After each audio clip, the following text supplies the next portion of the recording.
So, we're in widescreen today because, well, you'll understand in a second, but the other day they announced that there's going to be a new class coming to Wizardry Daphne later this month. Let's pull up this message here. Yeah, here we go. Here's what it says. So, boom, upcoming content. Says, new class and legendary adventure. So, new class, first thing here, new class, a new adventure of a new class scheduled to arrive in late April. Adventure, new style, alternate style. Planned to debut along the 1.5 hours. That'd be April 15th, by the way. There's class change options for user new Maki, which I assume it means she's coming. New adventure, legendary adventure quest. New quests, increased favorite slots in battle. This is the one we're all looking for because I've been saying for a long time. I would love to have more than 4 favorite slots because, yeah, that's something I definitely need here. But, yeah. And then, Battlefront to Heroes is going to be a new game mode. People don't know what to expect there, and there's going to be new dispatch requests. So those are the thing, but the main thing we're talking about here is new class. Because, I'm talking about this before. There's certain classes that I think people keep hoping will be added, but I'm like, they're not gonna add. Like, there's some weird hopium and stuff. But let's talk about like what they might add, what's in other Wizardry games, what might get added to this game, and yeah. So let's first of all talk about like what's currently in this game. So probably the easiest way is just to go to training room and then go to like inherit. You can just go sort your things here. See, you have those class lists. You have fighter, thief, priest, mage, knight, ninja, samurai, ranger. There's also wanderer, but that's just exclusive to the main character. Not sure why it shows up in these lists since it's only the main character. I guess they wanted to leave the option open in case they had more wanderers later or something. But effectively, there are 8 classes in Wizardry Daphne right now.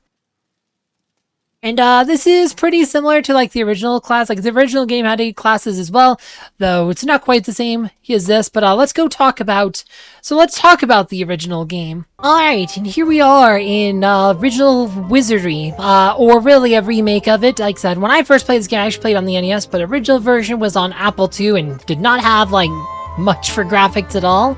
But like in this game, like you had like your 5 base races. You had humans, elves, dwarves, gnomes, and hobbits. They call them halflings in this version for what I assume are legal reasons, but in the original game they're actually called hobbits. But if you choose one of these, it'll actually show you the available classes. So in Wizardry 1, there are 6 classes you can choose right from the get-go, and there was also 2 hidden classes, but the 6 classes you can choose at creation are fighter, mage, priest, thief, bishop, and samurai. All these classes except bishop are already in Daphne. And bishop, what they are, if you don't know what a bishop is, they are a mage priest hybrid. And with the way Daphne does its like spells and inherit systems, I don't think we will see an actual bishop in Daphne since there's lots of mage priests that already fulfill this role. Like I said, it'd just be really redundant and it'd be super awkward to implement in Daphne in a way that would make sense, that wouldn't like kind of break the game. So I don't think we'll see an actual bishop in Daphne, so I'm pretty sure we can cross that off. So the other 2 classes that were hidden were Lord, which were good only, and Ninja, which were evil only. Ninjas are obviously added to Daphne, and I'd argue that Lords are already in Daphne as well. Lords are a priest fighter hybrid, but again, kind of like what I said in Daphne though, where they don't like to have classes have like the same abilities between class stuff, different spells. It would be awkward for them to do like the traditional Lord in like Daphne, because you can't teach them priest spells. So what would you do? You just give a character who has fighter skills, who's more of a tank, and but still can cast priest spells without a penalty if you teach them to him, and the knights already fill that role. There's kind of like a little off comment at the beginning of Daphne from Walter. He'll say, "Oh, well, welcome, my lord. Oh, I thought you were a knight. I thought I had to clean up my language." Welcome, my lord. Oh, an adventurer, huh? I thought you might be a knight, so I'd have to add a little flourish. There's lots of references in Daphne about knights often being called lords. A lot of your lord characters, such as Lanavel, such as Galbadas, they are actually of nobility again. So I'd argue that the lord already exists in Daphne, but as the knight, it's a much more gender-neutral term. It should also be pointed out, some Wizardry games actually call lords knights. I think Tale of the Forsaken Land uses the term knight instead of lord, so yeah, Lords, I would say, aren't coming to Daphne either, because the Knight already fills that role, so I would not expect to see a Lord there. But yeah, so these 8 classes, though. These were in pretty much every Wizardry game. Like I said, just the 8 classes. First 3 Wizard games, those are the only class you had, plus Wizardry 5. Wizardry 4 was a different beast altogether. It's a completely different game. And was also kind of like the basis the Megami Tensei series was based on, if you're familiar with that one at all. But yeah, Wizardry 4, very different game. But then you get to Wizardry 6. Alright, so in Wizardry 6, they changed some things. They add 6 more races and 6 more classes. So you still have your humans, your elves, your dwarves, your gnomes, and your hobbits. But now they added fairy, lizardman, Drakon, Felper, Rawwolf, and Mooks. So you have 6 new races to give you a lot more choices. And like I said, so you have, like I said, top Tolkien ones, but then you got new classes. Hard for me to show the class unless we get a good roll, so we'll see what we get. Yeah, so you got, like I said, we got Ranger here, but like it's hard. I'm just gonna have to put it on the screen because it's hard to actually show it because you'll have to get a good roll to see all the classes, but I'm just gonna put it up on screen here. Alright, so here we go. I just made a list here. So you have your traditional 8 classes. You have Fighter, Thief, Mage, Priest, Bishop, Samurai, Ninja, Lord. Those are all in Wizardry 6, but then they added Valkyrie, Ranger, Monk, Bard, Psionic, and Alchemist. Rangers have already been added to Daphne, so that one's there. Valkyrie, I would not expect to see Valkyrie added to Daphne for the same reason we wouldn't see Lord. What they are is pretty much just Lord, but they can only be females. Yeah, like I said, in Daphne, like I said, those Valkyries, like classic skill is called Cheat Death. It's a chance to not die. And if we go back to Daphne, so in Wizardry Daphne, there's actually a skill under the Knight class called Unyielding Will to Fight. It says chance to cheat death with 1 HP when taking fatal damage. So that was the Valkyries' like defining ability. As their iconic ability is Cheat Death. And well, it's already in Daphne as part of the Knight kit. So I mean, the Knight class kind of has all the Valkyrie and Lord abilities in it already. So I wouldn't expect to see Valkyrie and Lord. And with the way it is, you kind of, like I said, Daphne, you have some very Lord-coded knights, such as Lanavel and Galbatus. We also have some Valkyrie-coded knights, such as Savia, because, like I said, Savia uses spear. Valkyries were more of a spear user in the Wizardry games, so Savia is kind of a Valkyrie, whereas Lanavel and Galbatus are Lords. So yeah, Valkyrie, you're not gonna see him in you're not going to see him in Wizardry Daphne for the same reason you're not going to see Lords. Knight already fills that role. But then you have Ranger, except we already have Ranger. But then there's Monk, which is a bare-hand fighter that can learn psionic spells. At least in like most Wizardry games, they can learn psionic spells. There's Bard. This is a class a lot of people have been speculating could be a possibility for a long time. Especially with like the newest character, Livana. Like if you have the newest... This place is as clean featured character, as what always. we've been talking about, who has a lute. She is a thief, but a lot of people are speculating, like, if they had a bard class, that would be her class change. But because they launched her without a bard class, like, well, maybe we're not getting a bard class. Like, I don't know about that. Could be a proto-bard, could be a way to gauge audience reaction. I mean, you know, I know some people are hoping for an alchemist class when they first debuted Raphael, but then they just gave him, like, thief as a second one. But, you know, alchemist has a different history in Wizardry games. Like Bard's been in a lot more Wizardry games than Alchemist has. So yeah, that's something to think about. But I do think Bard could definitely still be an option here, and I think Bards are pretty cool. We'll talk about more about them, but then there's Psionic, which is like another spellcaster. They said they added 2 more spellcasting books. You still had your traditional Mage and Priest books, but there was Psionic is like a completely different spell school, and then Alchemist is a 4th spell school, so you'd have had 4 books instead of 2. But bishops are still just mage priests, at least in Wizardry 6. And Wizardry 7, they're mage priest. But yeah, so Psionic, Alchemist were the other, like, 2 new spellcaster classes. But yeah, let's talk a bit more about, like, these classes, like I said, Bard and stuff. Like, so these classes ended up being, like, the base of Worlds 6 and 7.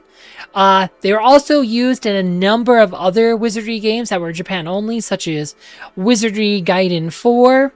Also had Bards, had Psionics, had like all these, had the same class list as Wizardry 6. There's actually quite a few Japan-only games had the same class list as Wizardry 6. I always get this weird, like people, like a lot of people are weird online saying, oh, Wizardry 6, 7 were never popular in Japan, which doesn't seem to be the case at all. As far as I can tell, I mean, Wizardry 6 seemed to be very influential in Japan, because there are lots of Japan-only games that have the Wizardry 6 class list.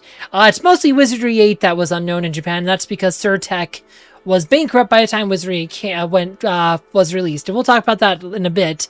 But yeah, and this goes to, like I said, in Wizardry 8, pretty much the same class list as Wizardry 6, 7, but they added one more, and that's called the Gadgeteer.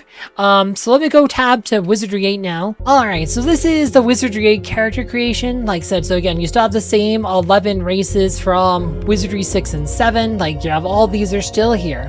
But there's also, like I said, there's the same 14 classes from Wizardry 6, 7. There's also a new one called Gadgeteer.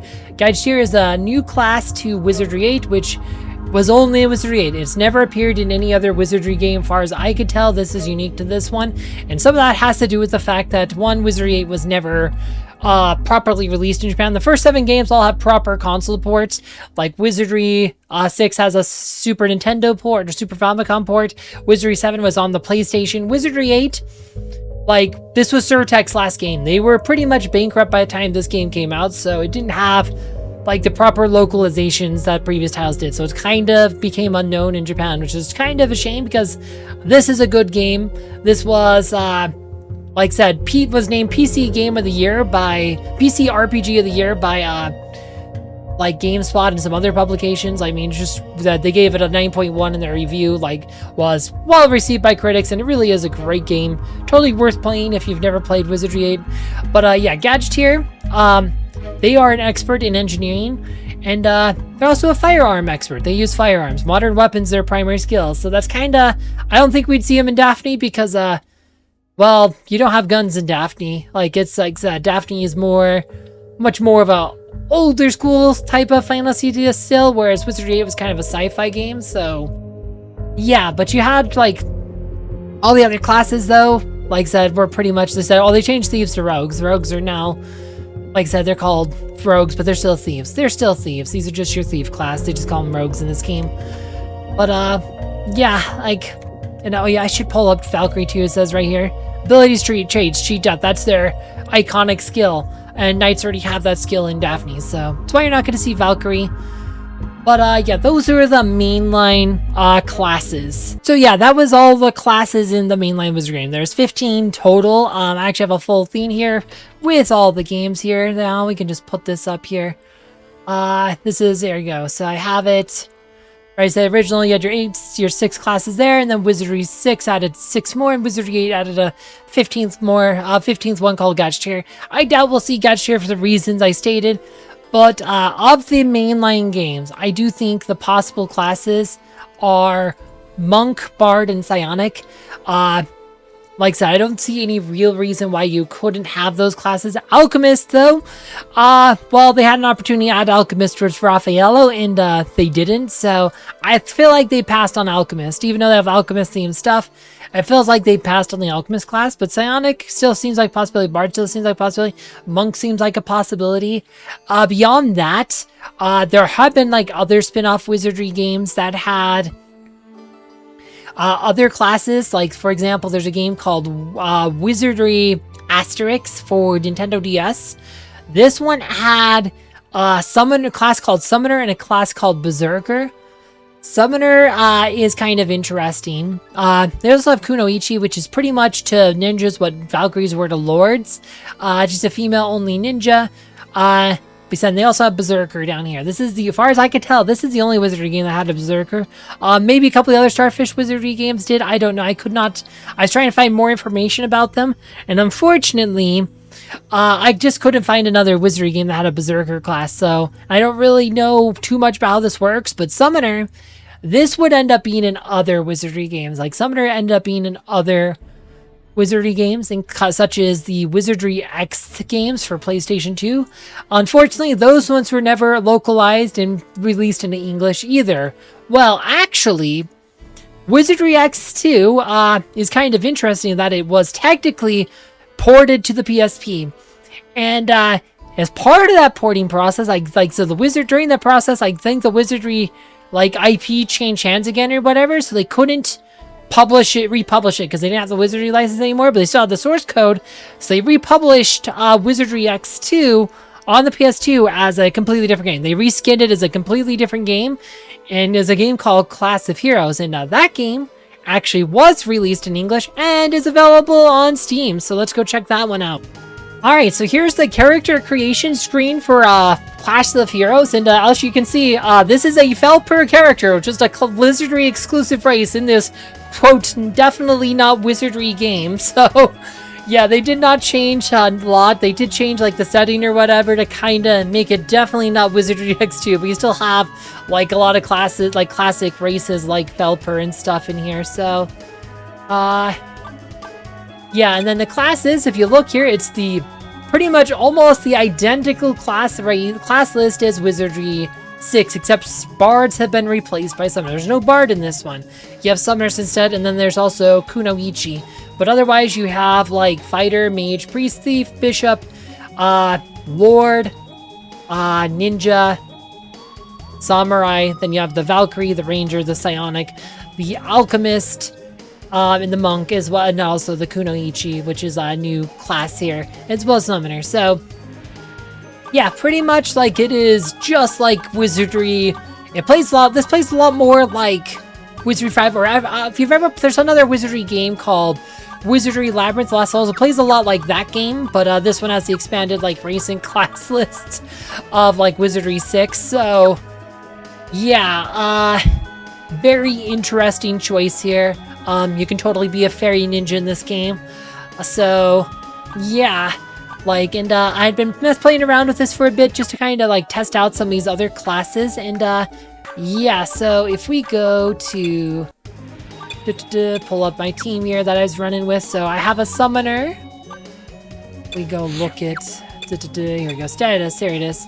This one is a summoner, so they have all their summons and stuff. They get the summon skill level 7 apparently. But if you go to magic, I actually have summoning. There are summoning class skills. Beast Call. Summons a little thing. When you go into the dungeon, you can summon a little companion who will fight for you. It's a creeping coin or whatever. But so, and there's other thing. There is no alchemist book in this game. That's another thing I noticed, is they kind of combined the psionic and alchemist books and gave summoning their own spell slots. So alchemists, they learn psionic spells in this game. Psionics learn psionic spells. Ninjas and rangers who normally learn alchemist spells, they learn psionic spells in this game. So half the class of this game can learn psionic spells, which is interesting. Which is, again, that's why I say this might be this is also part of the reason why I say you might have a psionic character, but maybe not necessarily a alchemist, because a lot of the Japanese only Wizardry games did not tie them together. But if you go to the dungeon here, with your summoner here, you can actually summon your companion here. Said, boom, beast call. They also cost gold to summon, which is kind of interesting. But yeah, you see now there's a little icon here right next to it. It's right next to Momo's icon for whatever reason, but you can see it's almost by my head. There's now a thing that is the summoned companion. They don't have a lot of HP, but if we can find a fight, maybe we can find some kind of fight. Good said, and they'll fight for you. They'll just take a turn, and there's their fights. They got initiative. See, oh, they took 10. See, look, the pet just took 10 damage. Bad and sour, build based in boiling liquid. Oh, it already died. That cost 10 gold and it died already. So yeah, I'm not said. This is just the first summon you get, and you have to actually go make pacts with them. You have to find the summoning circle in the dungeon, so it's kind of weird that way. Yeah, so to get summoned, you have to go to these little magic circle things. If you touch it with a summoner, it'll say, summoner's already contract. You can make a contract with the various monster or whatever. Like I said, this is the only one. This is where I got that like creeping coin thing or whatever. It's like, so it was not a very good summon, but like that's kind of how it works. I don't know if we'd ever see something like that in Daphne or not, but there is a lot of games that seem to have this class. This is the only one I could actually play in English though, so I don't really know how it works in the other ones, but this is apparently how it works in this is how it works in Class of Heroes and apparently Wizardry X2, since they are effectively the exact same game with just a different aesthetic on it. But yeah, like, so let's talk about like some of the other classes though, like Bard. Yeah, so the main gimmick with Bards though in like Wizardry and most Wizardry games is that they have the ability to use musical instruments for special effects. Usually they will start with a lute that can pretty essentially cast Katsuno on a group of enemies. So if we use a lute here, like I said, maybe we'll see them when their turn comes up. So using a lute, Brit falls asleep. So that's pretty much how they work in most of these games. You just loot, like, especially early on, they are really good in the early game because they can put groups of enemies to sleep. And that is how it works in Wizardry 6, Wizardry 7. Wizardry is a bit different in how, Wizardry 8 is a bit different in how it plays. Yeah, it's kind of like in Wizardry 8, it's pretty much the same thing though, because you have 3Ds, you have to kind of aim some of these, but you have the Poet's Lute, which again, you can cast on a group. You select the group again, you can do it this way, but then the top, or you can just point at an enemy. But you have some of the other ones, like Piercing Pipe does damage in a cone. Angel's Tongue that casts Bless on your theme. There's a bunch of other like ones you can find throughout the game. There's one that's like a Drum of Haste. Like I said, there's all kinds of useful things. Charm, there's Violin that charms. So yeah, like if you just want to cast like Poet's Lute though, and just put them all to sleep, like you totally can. We're just gonna, like I said, it's not optimal, but like Poet's Lute should just put them, like a bunch of these to sleep. And you put them, said a lot of them just went to sleep. Which again, like it works like pretty much most Wizardry games, they take like double damage if you hit a sleeping enemy. So yeah, that's a way to help control. And then they have like other ones, like I said, the Piercing Pipes, it does damage in a cone.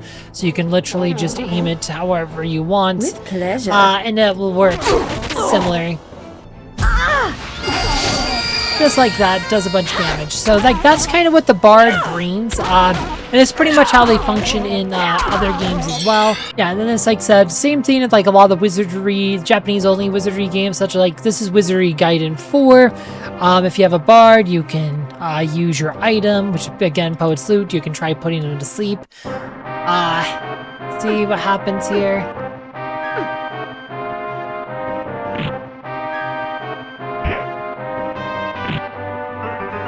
Poet's Lute. Was unaffected. Missed, but you can try 10. Said pretty much again, cast Katsuno on a group of enemies. So like that's pretty much how the Bard works. Gadgeteer and Wizardry 8's kind of similar, but they use gadgets instead of instruments, but they play kind of similar to the Bard. Wizardry 6, 7, and like a lot of the Japanese ones, they can also learn mage spells. They cannot learn mage spells in Wizardry 8, so yeah, it's like I said, with the way Wizardry Daphne is, I don't think you would see them learning mage spells. They added Bard, but I do think Instrument User could be very interesting. And this brings us to the Psionic. Another class I think could make its debut in Wizardry Daphne, because Psionics, like unlike Alchemists, appear in a lot more of the Japanese Wizardry games. They also have some differences in the Japanese games, which we'll talk about here in a second. But Psionics, let's just read the Wizardry description. It says they have Psionics have developed their mental powers to a level that no other profession can hope to possess. So disciplined they are that they cannot be made afraid, insane, turned against their comrades. Their spells have the ability to influence the mind, read it, and mess with it in general, while their mental power is so great that they can influence whole groups of creatures at once. Their intense concentration allows Psionics to learn mental spells faster than other professions. They pretty much are a mental magic specialist, but they're also immune to like mind, like fear and mental conditions and stuff. So they're pretty interesting. Like I said, they're spellcaster with some upsides. But one unusual thing about Psionics in a lot of the Japanese Wizardry games is they have an ability to attack from like the back line without penalties. So let's go back to Wizardry Gaiden here, Wizardry Gaiden 4 here. So if we go back to, like, say I have a Psionic in the party. So they are spellcaster, they have some spells. Let's have like some level 1 spells. If you look at the book here, I just have Psios, which is a mental damage spell. And there's also Diomos, which is a healing spell. Like I said, they can heal in most wizardry games, but... So that's what they get. They get some spells, but it's like if you go look at their equipment here, I just have, like I said, just have a regular staff, regular robe, the staff you start with. They are in the back line. These three characters in the back line can't normally fight, but if we get in a fight... But yeah, like I said, so you see my alchemist, right? They can't fight because they're on the back line, but my psionist does get the fight command, and that's because they're psionic. This is something that psionics can do in a lot of these Japanese wizard games. They can just fight from the back line without penalties, and I think that's an interesting ability. Like I said, it's not just unique to this game. If you go to, like I said, back to Class of Heroes... So, like, back to Class of Heroes, I actually do have a psionic, like, just to kind of look at them, and if you go, like, so I'm kind of in the way, hold on. Like, if you go look at their skills here, they have a skill called Unlimited Range at level 7. If we go skill details, it says weapon range is infinite, enable attacks on enemy. So normally in this game, you can't attack from the back line unless you have, like, a ranged weapon, or, like I said, a psionic with the unlimited range ability.